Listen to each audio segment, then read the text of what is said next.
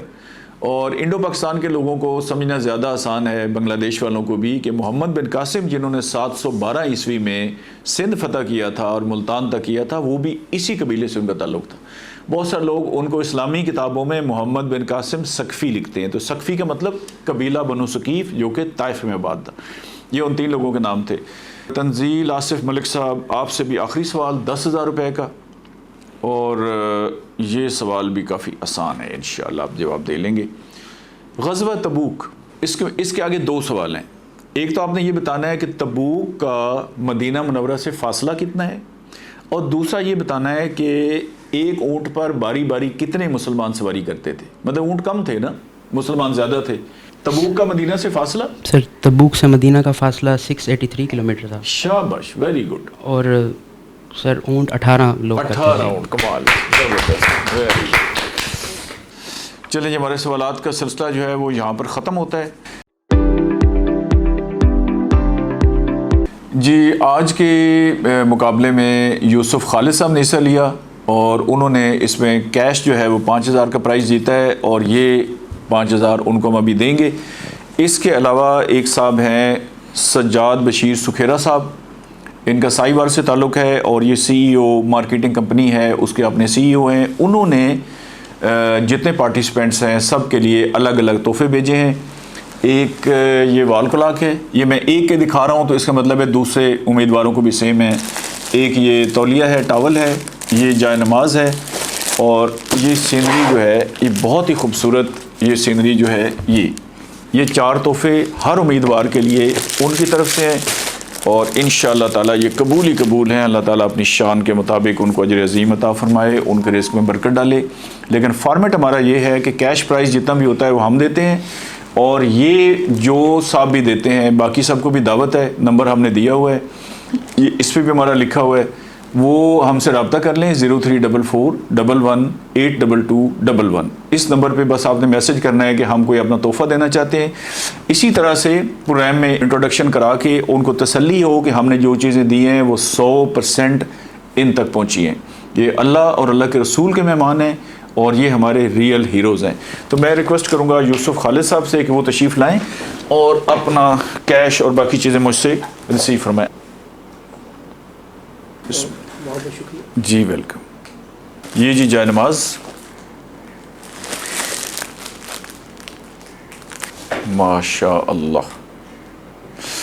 ناظرین, ہمارے اگلے کنٹیسٹنٹ تھے تنزیل آصف ملک صاحب, جو کہ اسٹوڈنٹ ہیں, ابھی ماشاءاللہ LLB کر رہے ہیں, 2 سال ان کے پڑھے ہیں. ان کے لیے میں نے دعا بھی کی کہ یہ انشاءاللہ تعالی ہائی کورٹ کے جسٹس بن جائیں گے اور ہمارے ملک میں انصاف فراہم کریں گے. بہت اچھی تیاری کی. ان کے 5 میں سے 4 جواب جو ہیں وہ درست ہوئے, اور انہوں نے 18,000 روپے کیش کے پرائزز جیتے ہیں, اور باقی یہ وال کلاک ہے, ٹاول ہے, جا نماز ہے, اور بہت خوبصورت سینری ہے. تو میں گزارش کروں گا ملک صاحب آپ سے کہ آپ آئیں, اور ان کے والد صاحب ساتھ آئے ہوئے ہیں, میں ان سے بھی گزارش کروں گا کہ وہ بھی تشریف لائیں, اور یہ ان کو بلکہ آپ کے ہاتھ سے دلاتے ہیں. یہ جی آپ بھی آتے ہیں. یہ جی کیش پرائز ہے ان کا, آپ کا وال کلاک ہے. عام طور پہ یہ ہوتا ہے کہ بچوں کو لوگ عیدی دیتے ہیں نا, اوپر گھر والے لے لیتے ہیں, تو یہاں پہ دینے نہیں ہیں. یہ ان کا ٹاول ہے جی, یہ جائے نماز ہے. آپ کو سب چیزیں بہت مبارک ہوں.